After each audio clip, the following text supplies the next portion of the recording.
Good morning, everybody. Welcome to another episode of Sacred Sundays Makeup. We're going to go back into the New Testament. It's been a while since I've done the New Testament.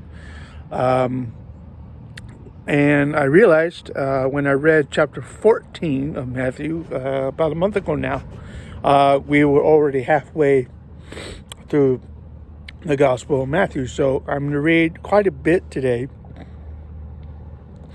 in Matthew. So we're going to start with chapter 16, and I may read the rest because there's 28, 24, 28, 4. I may do 2 videos, maybe 3 videos of Matthew. We'll see. Chapter 16. The Pharisees also with the Sadducees came, and tempting desired him that he would show a sign from heaven, tempting Jesus. He answered and said unto them, When it is evening, ye say, it will be fair weather, for the sky is red. In the morning it will be foul weather today, for the sky is red and lowering. Verse 3, threatening. Red and threatening. O ye hypocrites, ye can discern the face of the sky, but ye cannot discern the signs of the times. A wicked and adulterous generation seeketh after a sign, and there shall be no sign be given unto it but the sign of the prophet Jonas. And he left them and departed. When his disciples were come to the other side, they had forgotten to take bread. And Jesus said unto them, Take heed and beware of the leaven of the Pharisees and of the Sadducees. They reasoned among themselves, saying, It is because we have taken no bread. Which when Jesus perceived, he said unto them, O ye of little faith, why reason ye among yourselves, because ye have brought no bread? Do ye not yet understand, neither remember the 5 loaves of the 5,000, and how many baskets ye took up? Neither the 7 loaves of the 4,000, and how many baskets ye took up? How is it that ye do not understand that I spake it not to you concerning bread, that ye should beware of the leaven of the Pharisees and the Sadducees? Then understood they how that he had bade them not beware of the leaven of bread, but of the doctrine of the Pharisees and of the Sadducees. When Jesus came unto the coasts of Caesarea Philippi, he asked his disciples, saying, Whom do men say that I, the Son of Man, am? And they said, Some say that thou art John the Baptist, some Elijah, and others Jeremiah, or one of the prophets. He said unto them, But whom say ye that I am? Simon Peter answered and said, Thou art the Christ, the Son of the living God. Jesus answered and said unto him, Blessed art thou, Simon Bar-Jonah, for flesh and blood hath not revealed it unto thee, but my Father who is in heaven. I say unto thee, thou art Peter, Cephas, the rock, and upon this rock I will build my church, and the gates of hell shall not prevail against it. I will give unto thee the keys of the kingdom, and whatever thou shalt bind on earth shall be bound in heaven, and whatsoever thou shalt loose on earth shall be loosed in heaven. Now, let me stop there.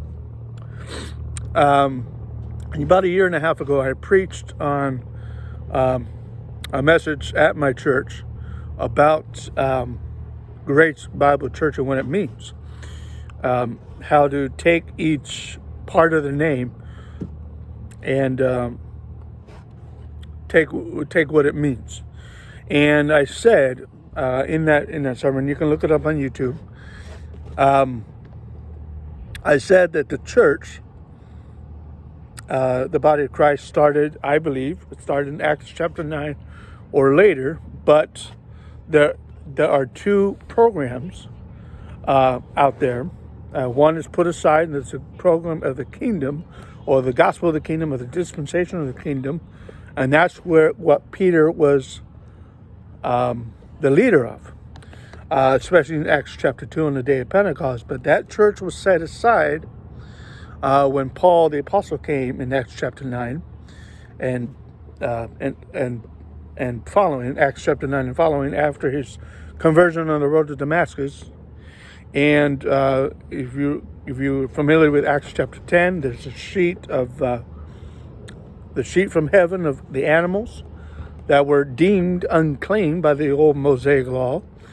And God kind of not changed his mind, but he changed the program. He allowed those unclean things, unclean animals to be eaten. And most people will probably say that's a metaphorical for the Gentiles, or it could be literal, that you can eat any kind of animal that you have authority over.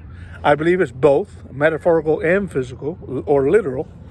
So, but the church that Jesus speaks here is the kingdom church, started or led by Peter. This is not the Roman Catholic Church. Most Protestants do not believe that Peter is the leader of the first pope of the Roman Catholic Church. I don't believe that, and most Protestants don't believe that either.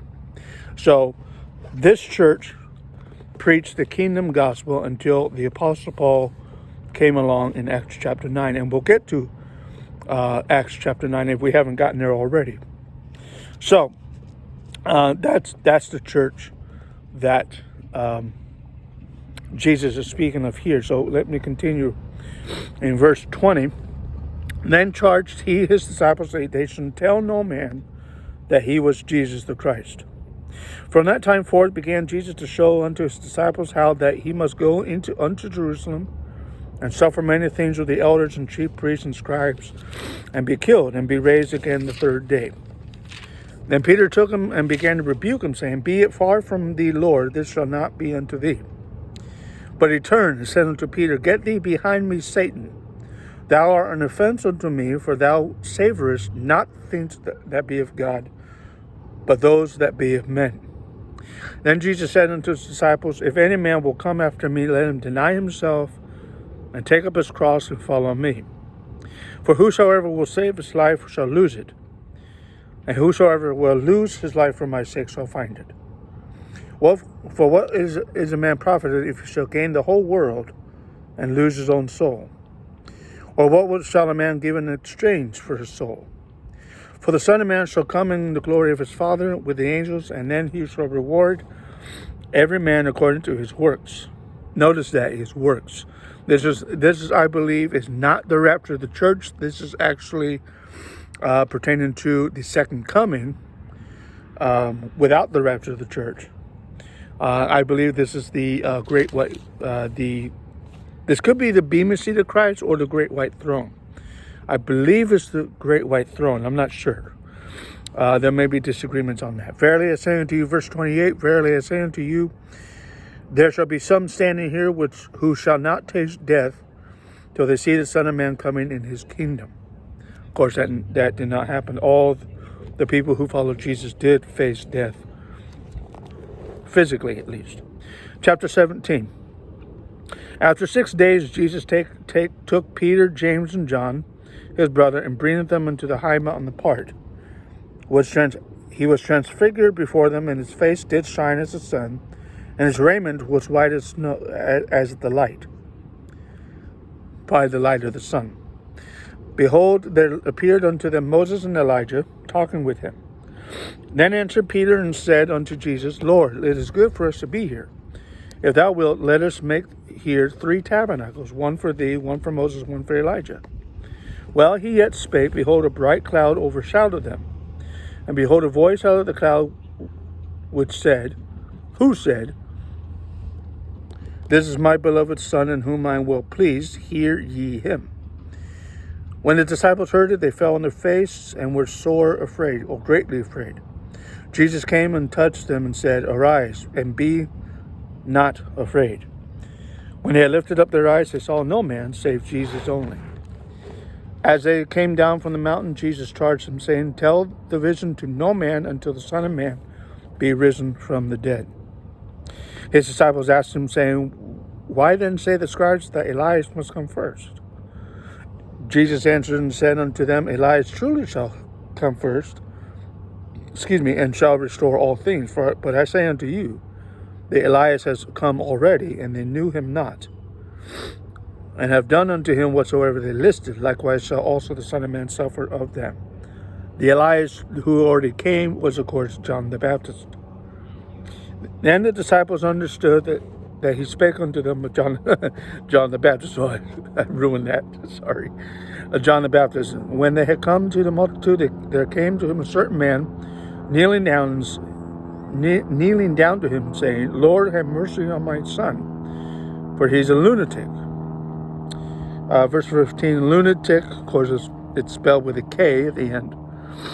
Lunatic, verse 15, epileptic. Okay, there you go, epileptic. And sore vexed, moonstruck, or suffers greatly. And he falleth into the fire and often into the water. And I brought him to thy disciples, and they could not cure him.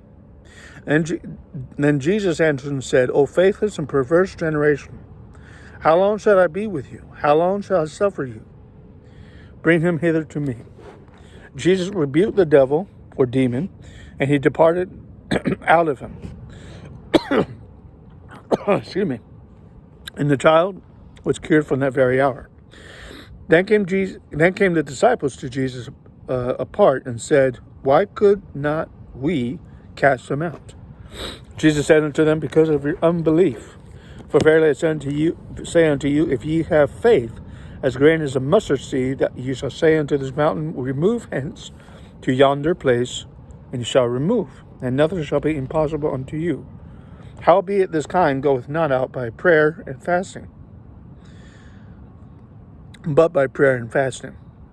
While they abode in Galilee, Jesus said unto them, The Son of Man shall be betrayed into the hands of men. They shall kill him in the third day, and on the third day he shall be raised again. And they were exceedingly sorry, or sorrowful. When they were come to Capernaum, they that received tribute money came to Peter and saith, Doth not your master pay tribute, or pay taxes? He saith, Yes. And when he was come into the house, Jesus prevented him, saying, What thinkest thou, Simon? Of whom do the kings of the earth take custom or tribute? Of their own children, or of strangers? Peter saith unto him, Of strangers. Jesus said unto him, Then are the children free. Notwithstanding, lest we should offend them, go thou to the sea and cast a hook, and take up the fish that first cometh up. And when thou hast opened his mouth, thou shalt find a piece of money. Take the piece of money and give it unto them for me and thee. Chapter 18. At the same time came the disciples unto Jesus, saying, Who is the greatest in the kingdom of heaven? Jesus called the little child unto him, and set him in the midst of them, saying, Verily I say unto you, except ye be converted and become as little children, ye shall not enter the kingdom of God, or kingdom of heaven. Whosoever therefore shall humble himself as this little child, the same is greatest in the kingdom of heaven. Whoso shall receive one such little child in my name receiveth me. But whoso shall offend one of these little ones which believes in me, it were better for him that a millstone were hanged about his neck, and that he were drowned in the depths of the sea. Woe unto the world because of offenses. For it must needs be that offenses come, but woe to that man by whom the offense cometh. Wherefore, if thy hand or thy foot offend thee, cut them off and cast them from thee. It is better for thee to enter into life halt or maimed, rather than having 2 hands or 2 feet to be cast into the everlasting fire. And if thine eye offend thee, pluck it out, and cast it from thee. It is better for thee to enter into life with 1 eye, rather than having 2 eyes be cast into hell fire. Take heed that ye despise not one of these little ones. For I say unto you that in heaven their angels do always behold the face of my Father who is in heaven. For the Son of Man is come to save save those who are lost, or were lost. How think ye, if a man have 100 sheep, and one of them be gone astray, doth he not leave the 99, and goeth unto the mountains, and seeketh that which is gone astray? If so be that he find it, where verily I say unto you, He rejoiceth more of that sheep than of the 99 which went not astray. Even so, it is not the will of your Father who is in heaven that one of these little ones should perish. Moreover, if thy brother shall trespass against thee, go and tell him his fault between thee and him alone. If he shall hear thee, thou hast gained thy brother. But if he will not hear thee, then take with thee 1 or 2 more, and in the mouth of 2 or 3 witnesses every word may be established. If he shall neglect to hear them, tell it unto the church, the synagogue. But if he neglect to hear the church or the synagogue, let him be unto thee as a heathen man and a publican or tax collector. Verse 17, I believe publican is tax collector. Let's see.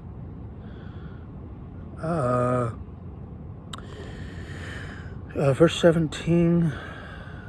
Verse 7. No, that's 15. Tax collector. Verily I say unto you, verse 18. Verily I say unto you, whatsoever ye shall bind on earth shall be bound in heaven. Whatsoever shall loose on earth, ye shall loose on earth, shall be loosed in heaven. Again I say unto you, that if 2 of you shall agree on earth as touching anything that they shall ask, it shall be done for them of my Father who is in heaven. For where 2 or 3 are gathered together in my name, there am I in the midst of them. Then came Peter to him and said, Lord, how oft shall my brother sin against me, and I forgive him? Till 7 times? Jesus saith unto him, I say not unto thee until 7 times, but until 70 times 7. Therefore is the kingdom of heaven likened unto a certain king who would take account of his servants. And when he had begun to reckon, verse 24, reckon, or settle accounts, one was brought unto him which owed him 10,000 talents. But for as much as he had not to pay, his Lord commanded him to be sold, and his wife and children, all that he had, and payment to be made. The servant therefore fell down and worshipped him, saying, Lord, have patience with me, and I will pay thee all. Then the Lord of that servant was moved with compassion, and loosed him, and forgave him the debt. But the same servant went out and found one of his fellow servants who owed him 100 pence. And he laid hands on him and took him by the throat, saying, Pay me that which thou owest. And his fellow servant fell down at his feet and besought him, saying, Have patience with me, and I will pay thee all.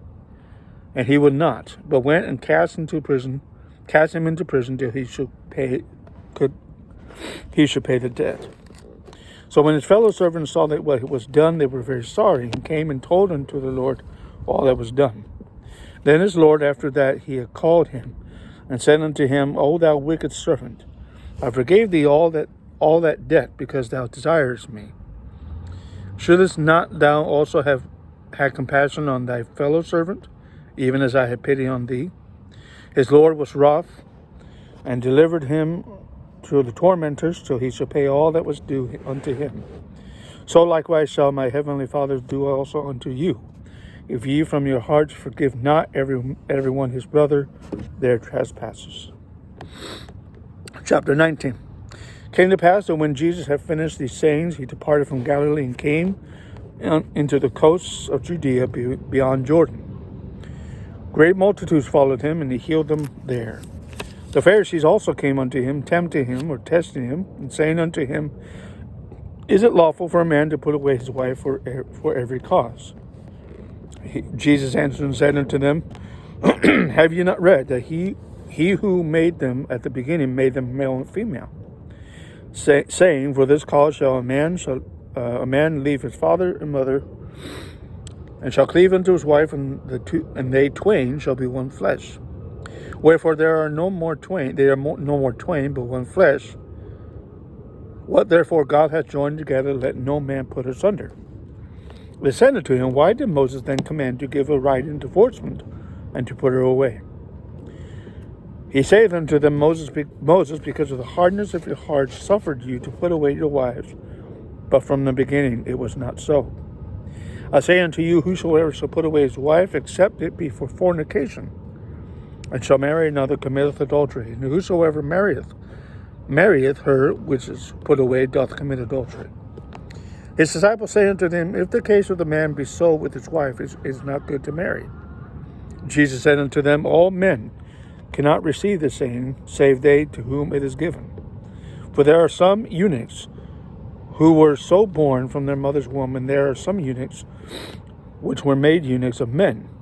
And there be eunuchs which have made themselves eunuchs for the kingdom of heaven's sake. He that is able to receive it, let him receive it. And then were there brought unto him little children, he should put his hands on them and pray, and his disciples rebuked them. Jesus said, Suffer little children, forbid them not to come unto me, for of such is the kingdom of heaven. He laid his hands on them and departed thence. Behold, one came and said unto him, Good master, what good thing should I do that I may inherit eternal life? He said unto him, Why callest thou me good? There is none good but one, that is God. But if thou wilt enter into life, keep the commandments. But if thou wilt enter into life, keep the commandments. He said unto him, Which commandments? Jesus said, Thou shalt not murder, do no murder, thou shalt not commit adultery, thou shalt not steal, thou shalt not bear false witness, honor thy father and thy mother, and thou shalt love thy neighbor as thyself. The young man saith unto him, All these things have I kept from my youth. What lack I yet? Jesus said unto him, If thou wilt be perfect, go and sell that thou hast, all that thou hast, and give to the poor, and thou shalt have treasure in heaven, and come and follow me. But when the young man heard that saying, he went away sorrowful, for he had great possessions. This is the rich young ruler. Then said Jesus unto his disciples, Verily I say unto you, that a rich man can hardly enter into the kingdom of heaven. Again I say unto you, it is easier for a camel to go through the eye of a needle than for a rich man to enter into the kingdom of heaven. When his disciples heard it, they were exceedingly amazed, saying, Who then can be saved? But Jesus beheld them, and said unto them, With men this is impossible, but with God all things are possible. Then answered Peter and said unto him, Behold, we have forsaken all and followed thee. What shall we have therefore? Jesus said unto them, Verily I say unto you, that ye who have followed me in the regeneration, when the Son of Man shall sit on the throne of his glory, ye also shall sit upon 12 thrones, judging the 12 tribes of Israel. And every one that hath forsaken houses, brethren, sisters, father, mother, wife, children, lands, for my name's sake, shall receive 100-fold, and shall inherit everlasting life.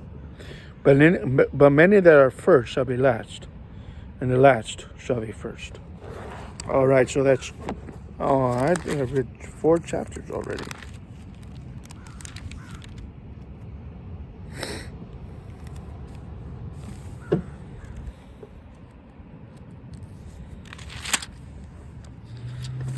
Yeah, 4 chapters. Okay, so there we go. That's 4 chapters so far, and I got 8. Excuse me, I got 8 chapters left to read in Matthew. So I'll be back with more readings.